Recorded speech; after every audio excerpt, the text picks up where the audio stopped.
So why did I move from Australia to Vietnam all those years ago? Hi guys, welcome to Vietnam. I'm in the middle of Vietnam at the moment. This is a child's play area, but it's not being used because it's a weekend. So let me tell you why I moved from Australia to Vietnam to live.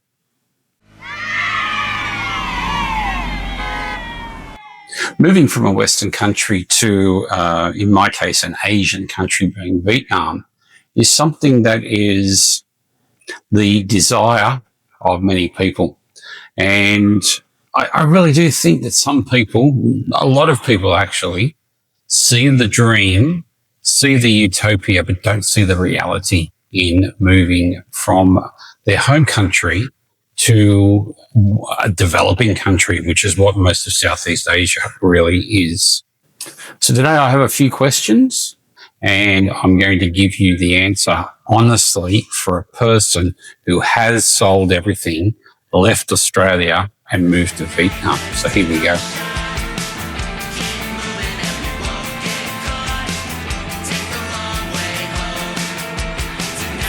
Question number one is why? Why do you move from Australia to a country like Vietnam? You know, if you listen to people who come here for holidays, they say, oh, the food's great, but everything else is pretty crappy, really. And it can be seen as crappy. I'll give you the overarching answer to the question of why. You must have purpose. Escaping your own existence in Australia is not a reason for moving to Vietnam. What I've seen is people will go, oh, this is wonderful, it's cheaper, you know, I can save money, and they come over to Vietnam and they're here for 6 months and they get this hatred for the place that is, you know, it's just so aggressive because they hate it so much. So you have to be a certain type of character and you have to have a reason why you want to come. Now, as a person who is, you know, on the closer side of retirement, I look at retirees. Why does a retiree want to live in Vietnam? Let me go through this really, really easily for you. Have you been to Vietnam before? If you have never been to Vietnam before, you must come here and experience the differences before you make a decision to relocate. And we'll talk about the legalities of relocating a little bit down the track. When you get here, what are you going to do? Because unfortunately, in the time that I have spent here, I have seen a number of mostly older single Australians, retirement age men, who have just drunk themselves stupid down in Vung Tau and places like that because they've had no purpose. Quite literally, they get up, maybe skip breakfast, maybe have breakfast. You know, they're watching their clock, waiting for the bar to open. And some of the bars in Vung Tau open quite early. And they're there. First beer, 10 a.m., last beer, 10 p.m., off to bed, wake up, repeat. And that's what they do 7 days a week. I even met one man who was so ingrained in that culture that he allowed his visa to lapse. He stopped getting a visa renewal. And he just said, you know what? I'm just going to stay here. I don't care. I'm just going to keep on drinking until I drop dead. And that's what he did. I don't know if he ever died or not, but that's what he did. He allowed his visa to lapse. So he was an illegal immigrant in the country, and he had a cheap room, and he would just spend his whole day from morning to night drinking. He would get drunk, hungover. He would drag himself out of bed and repeat it the next morning. That's not the way to live. You've got to have purpose. So why are you wanting to move to Vietnam? Now, again, I'll talk to the retirees. Firstly, saving money. Yes, it is a wonderful place to save money. Basically, everything is cheaper than Australia and the rents are reasonable. You know, like my rent for a 2-bedroom unit here in Saigon, in Ho Chi Minh City, is the equivalent of a 1-bedroom apartment in Western Sydney for 1 week. So I pay for 1 month. My son pays for 1 week. And it's the same price. So, of course, it's a lot cheaper. And if you're on a fixed income, you're on a pension, you're on a superannuation, that is going to be of great benefit. Generally speaking, food is cheaper. Of course, if you want to be eating chicken schnitzels and pasta and Western food all the time, you probably are not going to save that much money. But if you're accustomed and you can actually sit down and live off those Vietnamese foods, the phos, the rices, the noodles, etc., yes, it is cheaper. One of the biggest things that I found when I moved here was that I was used to eating cereal for breakfast. Cereal here is so freaking expensive, and when I would want to eat a pizza, pizzas are so expensive. Probably still not as expensive as they are in Australia, but you start losing the value of saving money in Vietnam once you start insisting on maintaining your Western food diet. That's a really big thing. So for you older people, you retirees, why do you want to move here? If it's just to save money, be very, very careful. You may actually get caught out. And we can talk about health insurance and all those other things later. Sure, one of the solutions for retirees is to actually maintain your residence or maintain a place to stay in Australia and do 3-month stints here in Thailand and then have your contacts. So you spend 3 months in the countryside in Vietnam, and you take a little 1-hour flight across to Thailand, and you spend 3 months or whatever the visa allows you in Thailand, and then you go back to Australia for 3 months. You get all your medical done, all that kind of stuff, reset yourself, get yourself fixed up, get your plan back in action, and then repeat. And I've seen a lot of people successfully do that. It's only one visit to Australia every year. And it's what I do anyway, because I go and visit my family for a few weeks every year. It could work if you're a retiree. If you're younger than retirement age and you're wanting to move here, again, I go back to that question of why. And the answer is purpose. Purpose, purpose, purpose. You've got to have work, or you've got to have a passion or a hobby or a skill or something that you can do. Otherwise, you'll just drink yourself stupid. I know, because I came here with purpose and I've been working hard for the past 13 years. I've been working hard. But this year I had a motorbike accident and I broke my shoulder, and I've been off work for 5 months. And whilst I've maintained some form of purpose, I have noticed that hole in my life of waking up going, well, what are we going to do today? Because not only are you not able to do things, but you're not able to do things because the familiarity of your surroundings has changed. As an example, if I look at somewhere like Fairfield in Western Sydney, I lived in Fairfield for a while. They've got a library. They've got 2 libraries, actually. They've got the local RSL club. They've got the 2 shopping malls there. And a host of other things that you can involve yourself in. And so if I had nothing to do, I know it's not probably the right thing to do, but I could go down to the RSL and, play the poker machines or have lunch or something like that. Or I could go to the mall and know what I'm doing. You can't do all those things here. You really are isolated, especially if you don't drive a motorbike. You are really isolated to how far you can travel. As far as going out for the day, it can be very limiting. For you younger people, you must have purpose. Now, the biggest purpose here, there are 2. There is the nomad, the people who work online, and there is the English teacher, which is what I've been doing for the last, feels like 1,000 years. Now, both of them are good, and as long as you have your purpose, life will continue to grow. I found that when I had purpose and I was putting money in the bank and I was saving money and I was building myself up year on year on year, life was pretty good.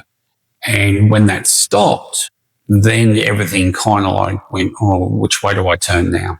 Thankfully, this year, during my time off work with my accident, I have been writing books. Now, whilst I haven't made a lot of money from that, I haven't made no money from it actually, it's given me a purpose to actually complete those books and get them online. And if you check the link below, I'll send you a link of a couple of my books that I have online.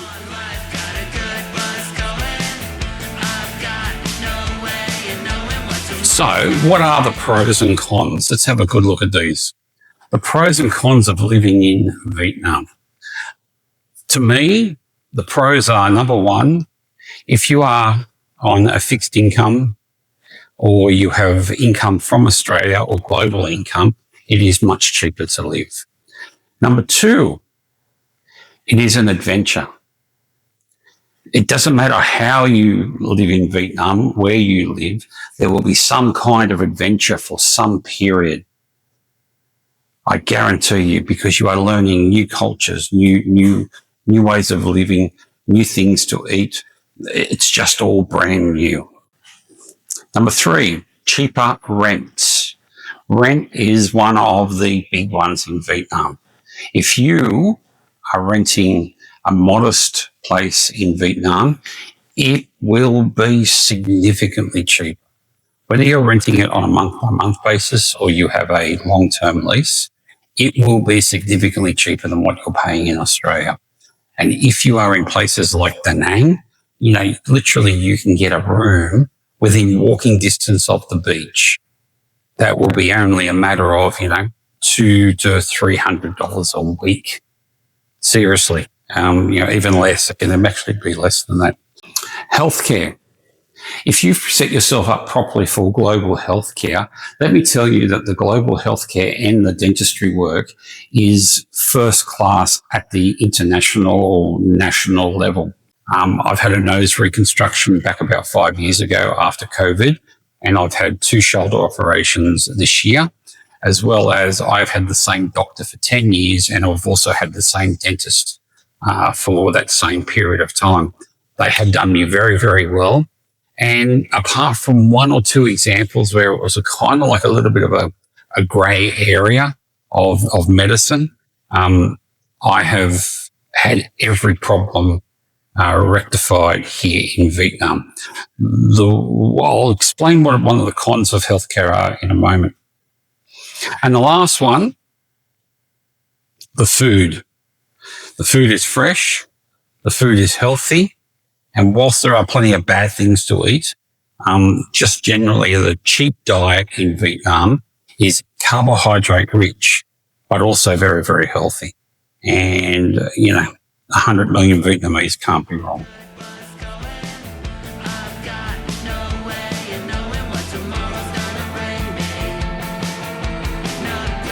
So let's talk about the cons. Con number 1, visa. You will never, ever, ever have security of residency in Vietnam. Not even me, as a married man to a Vietnamese citizen, I still can't get any security of residency in Vietnam. You live your life on the end of a string, and at any time they can cut it and you fall off. It's not just Vietnam. This is not particularly only Vietnam that does this. It is all Southeast Asian countries. Con number 2 is the health system. Now, I talked about the health system being very good. However, there is a grey area of the health system where it can be very, very frustrating, especially if you have things like mental health conditions. Now, let me quickly tell you the story of my situation. A few years ago, I was a marathon runner. I've run about 20 or 30 marathons here in Vietnam. As you can see, I'm no longer a marathon runner, but I actually injured my hip through running. And the type of injury I had was one of those really minor internal injuries. And so I went to the doctor and I said, "Doctor, this is what I've got." And they did an x-ray or something, And he went, "Oh, yeah." He said, "Yeah, you've got a bit of a problem with your bursa. Just give it 3 months and you'll be okay." So kept on running for 3 months. It kept on hurting. Went back to the doctor. "Oh, look, you've got a bit of an injury there. Just don't run too much for 3 months and you'll be okay." I was getting really frustrated because I had this injury for close to 6 months. And it just so happened that I was going back to Australia to visit my family. I went back to Australia to visit my family. I went to my local doctor in Australia and he went, "Okay, yep, I know exactly what this is." Sent me up to the radiologist. They took an ultrasound. They took out a needle. They drew in some cortisone. They stuck it in my hip and my injury was rectified within 1 week. So one of the cons that I have with the healthcare is that sometimes the communication, where it's a grey area, the communication between Western or Australian and New Zealanders and Asian speaking people, and I cover all Asian languages here, not just Vietnamese, is that sometimes the communication between the two can be very, very difficult. And you don't quite get the answers to the problems that you need. Another quick example was my shoulder. What I wanted to know was, doctor, how many days before I could run? How many days before I could swim? How many days before I could ride my bicycle? The doctor's answer was, well, maybe 1 or 2. I don't know. Come back and see me in a month. And as it was, it was pretty clear. I couldn't do anything for a month. After the first month, I could start walking, and after the second month, I could do some swimming, and after the third month, I could start riding my bicycle again. It was pretty plain, and any doctor would be able to give you that type of advice on the provision that everything continued to rectify and repair as per expectation. But they couldn't communicate that properly, and I really had to interpret that and take guesses at what they were trying to say. Another con is the true cost. What is the true cost of living in Vietnam? It's not the cheap rice and the cheap beer and the cheap rent. The true cost is the entire package of what you are up for. It's the plane fares. If you're having the trip to and from Australia 2 or 3 times a year, that's the true cost. Your visas are not cheap. I'm sure they're not as expensive as bloody Australian visas, but they are not cheap. Western prices. So here we go. Western prices are when you buy something, but because you are a Westerner, you will pay a different price to local Vietnamese. And I've done this so many times. Whether it be something as small as a plate of tom tam, of rice, or it is actually something big. You go into a shop by yourself, and let's say I want to buy a watch, okay? So I go into the shop and the guy's there, and I go, yep, look, can I have that watch, please? What's the watch worth? And you'll go, it's $500. I go, it's a bit much. Okay, thank you. I'll walk out of the store. Bye-bye. And then 5 minutes later, my wife walks up to the same watch and goes, how much is that watch? And the guy goes, it's $300. Some people call it the Western tax. Some people call it the thieving from Westerners, Look, and I know where it comes from. It was an overhang of the very, very poor days post-1986 where people in Vietnam just didn't have anything. And when a foreigner came to town, they charged them a little bit more. It's got to stop. It's getting less, but it will never go away. And I experience it. I experienced it last week. And you've just got to be aware of it. So that is one of the key problems. The way I get around it is I look at my local area. I get a relationship with my local sellers, and I try and stay local as much as I can. The last con, loneliness. Yes. You do get lonely in Vietnam. Yes, even if you are married and you bring your wife, you will still get lonely, especially if you're a retiree. Look around you today. Who are the people around you? If you had to get up today and go and visit 5 people, who would you visit? Well, guess what?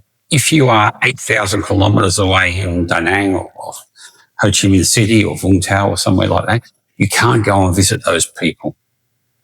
And you do get very, very lonely. Okay, yes, I'm married. I'm married to a Vietnamese citizen. And I even have a family here, as in my wife's family. My wife's family, none of them speak English. My wife speaks pretty good English. So I have everything. I'm so lucky. But I still get lonely. I still get lonely for, my cousins, my children, my brothers, my friends that I speak to online, or occasionally I'll ring them. It's not the same as being able to sit with them and have a chat. You get very lonely and you miss them. It's been 13 years for me now, and so I've kind of adjusted. But for people who first moved to Vietnam and anywhere in Southeast Asia, it is a big concern. So what am I trying to say here? What I'm trying to say is that Vietnam is a great place to live, but Vietnam is also a challenging place to live. They say that when you come to Vietnam, you have a period of euphoria where you look around, oh, that's like a holiday, you know. The first 3 months was like a holiday. You're learning new things, learning new people. And then when the reality hits that the communication is a challenge and, you know, not everything goes your way and it's hot and you don't get any relief from that. And, you know, and all these things start happening. And the first time you get sick and, you know, when I came to Vietnam, I ended up with a stomach upset for 6 months, you know, adjusting. There are all these things that happen and it becomes a real challenge. So my last question, what's the plan? Well, the plan is, here's the plan. I have a great plan for you. The plan is really simple. No matter what age you are, whether you are a retiree or you are a young single or couple, find your purpose first. Come to Vietnam, come to take a month off work. If you're working, if you're not working, take a month away.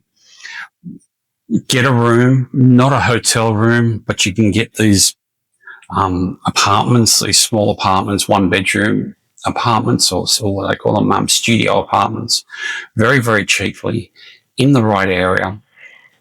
And you can live there for a month. Live there for a month and do your normal thing for a month and see how you like it. Go back to Australia, then make a plan. Set forward a plan for, you know, depending on if you're young, related to work. So one of the key secrets is that the school year starts in August and September. So you're planning on arriving in Vietnam July to August to start teaching, if that's what you want to do. For the retirees, you can come any time of the year, but always have a 3-month plan. Book your accommodation.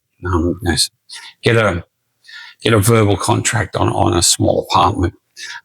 Work out your local area, meet local people in local groups, you know, use social media to get in contact with local groups. While you're in the country, find a local bar that's close to where you live, in a foreign area, of course, and meet a few people there, get in contact with them. Because it's other foreigners that will really help you a lot in your way through. If you're a single person, meet single Vietnamese people. You know, whether it be male or female, it doesn't matter. I must say my greatest gift that I was given to me was when I met Miss Full, who ended up being my first girlfriend. We never went on to get married, but she was my girlfriend for about 2 years, and her family showed me a pathway into Vietnam that really made me feel like I was really solid here. Not locked in for life, but really, really solid. I had a foundation to fall back on when things got tough, and things really did get tough for me. So find some local people, find some foreign people, create your community the way that you want, and then after all that, then come over for 3 months, or if you're working, you know, you're going to come for longer, and set your yearly plan up on how you're going to manage it. As I said in my cons, the visa situation is a struggle. So you must have a visa agent to assist you with that, and do it your way. I'm not going to give you any advice on how to do that. You got to do it your way. For me, I have a thing called TRC, which is a temporary residence card. That is because I'm married to a citizen. And if you are working or you are married to a Vietnamese citizen, then you are entitled to obtain a temporary residence card, which is a step above a visa, and they can run for anything from 2 to 3 years in length, depending on the type of TRC that you're applying for. All right. please leave me your questions below. I want to learn about what your struggles are so I can actually go out there and research them and show you. Living in Vietnam has its rewards, but it also has its challenges. So it's not for everyone. And it just so happens it is for me. It may not be the thing for you. It's up to you. That's not my answer to, not my question to answer. I'm An Aussie in Vietnam, and see you on the next video. Bye-bye.